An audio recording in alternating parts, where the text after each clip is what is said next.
Film Radio du Festival international du cinéma de Venise. Je suis Angela Cerbi. Je suis là avec Marie-Elsa Sgualdo pour le film À bras le corps. Bonjour. Bonjour.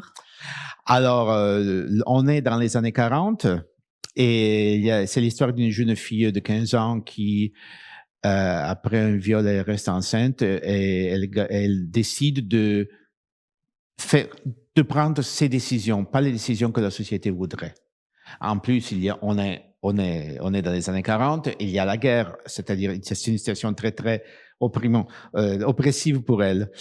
Et c'est un film de période historique, mais c'est très contemporain aussi, je crois, comme thématique, malheureusement. Et qu'est-ce que vous a amené à faire ce film et qu'est-ce que vous pensez de la contemporanéité du film que vous avez fait? Écoutez, c'était l'intention, donc dès le départ, en fait, que cette histoire, en fait, elle nous parle bien sûr aussi aujourd'hui. On a trouvé le contexte intéressant parce que c'était un contexte qui nous permettait en fait de remonter par les différents témoignages qu'on a recueillis, Nadine Lamarie, la co-scénariste, et moi-même, à des histoires véridiques. Le contexte, il m'intéressait beaucoup parce qu'en fait, si vous voulez, donc c'est un film suisse. Et en fait, la particularité de la Suisse, c'est que elle est neutre. Voilà. Mmh.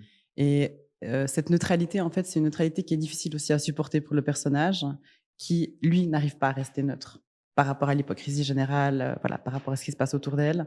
Donc, c'est un personnage qui n'a pas encore vraiment conscience politiquement de ce qui se passe autour d'elle, mais qui petit à petit prend conscience et qui n'a pas forcément les mots, mais qui va agir comme elle peut, et aussi très inconsciemment, mais qui va petit à petit, voilà. Et c'est pour ça que c'est plutôt les prémices, en fait, d'une indépendance, voilà. Parce que le travail de l'indépendance, ça va lui prendre à ce personnage encore beaucoup de temps, parce que c'est une lutte très coûteuse et très difficile. Très difficile. Oui. C'est très intéressant que le titre international, c'est Silent Rebellion. Et ça c'est vraiment parfait pour le film et pour le personnage, parce qu'elle fait des petites guerres, elle a des petites décisions qui sont très silencieuses, très petites encore, mais très importantes pour elle et qui, une après l'autre, vont bâtir une nouvelle personne, une nouvelle femme. Et c'est un peu ce que les femmes ont dû supporter pendant toutes ces années. Et qu'elles supportent encore. Elles supportent encore, malheureusement, ouais. Mais justement, en fait, ce que je trouve beau chez son personnage, c'est que elle fait les choses à sa hauteur, mais elle les fait. Voilà. C'est ça. Donc en fait, ça lui laisse en fait la possibilité de toujours en fait quand même dire en fait je sauve ce qui est en moi en fait. Je fais attention à ce qui m'entoure. Je veux garder de l'empathie pour ce qui m'entoure. Je prends conscience de ce qui se passe en moi, mais aussi à l'extérieur de moi. Voilà. Et en plus, on est dans un monde, comme on a dit à l'avance, disons, c'est un monde qui ne pardonne rien aux femmes, qui n'a pas pitié des femmes.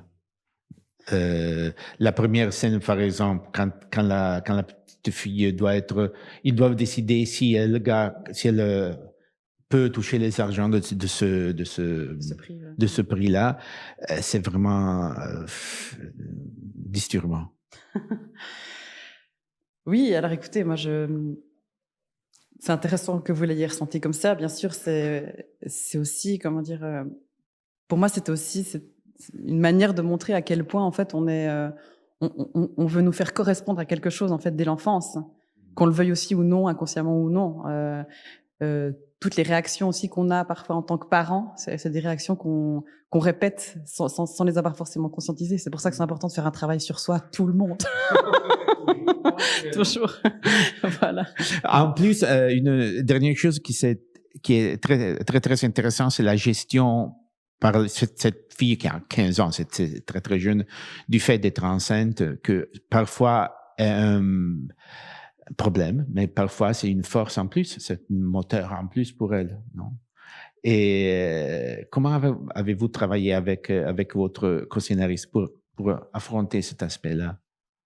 Je suis pas sûre d'avoir très bien compris la question. Qu'est-ce que vous voulez dire? J'ai pas compris. Vous pouvez répéter, s'il vous plaît? C'est-à-dire que elle est enceinte et le fait qu'elle est enceinte, c'est un problème. Oui.